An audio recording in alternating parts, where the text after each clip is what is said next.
কোরআন তেলাওয়াতের মধ্য দিয়ে আবু লাহাবকে গালি দিবে, দিবে না? কিয়ামত পর্যন্ত মানুষ কোরআন তেলাওয়াতের মধ্য দিয়ে আবু লাহাবকে কিন্তু অভিসম্পাত করতে থাকবে যে তুমি ধ্বংস হও, তোমার দুই হাত ধ্বংস হোক। এই হলো নবী সাল্লাল্লাহু আলাইহি ওয়াসাল্লামের শান। তাকে কষ্ট দিচ্ছে মানুষ, বলছে যে মুহাম্মদ সাল্লাল্লাহু আলাইহি ওয়াসাল্লাম এমন ব্যক্তি যার সন্তান জীবিত থাকে না, পুত্র সন্তান জীবিত থাকে না।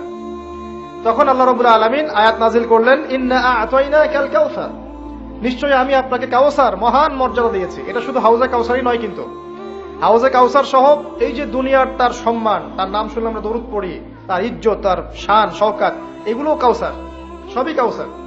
তো নিশ্চয় আমি আপনাকে কাউসার দিয়ে দিয়েছি। ফাসাল্লি লিরাব্বিকা ওয়ানহার, আপনি মন খারাপ করেন না, আপনি আপনার রবের জন্য সালাত আদায় করেন, তার পথে স্যাক্রিফাইস করেন। কুরবানি মানে শুধু কিন্তু পশু কুরবানি নয়, এখানে তার পথে আত্মত্যাগ করা, যেটা রাসূল সাল্লাল্লাহু আলাইহি ওয়াসাল্লাম সারা জীবন করে গেছেন।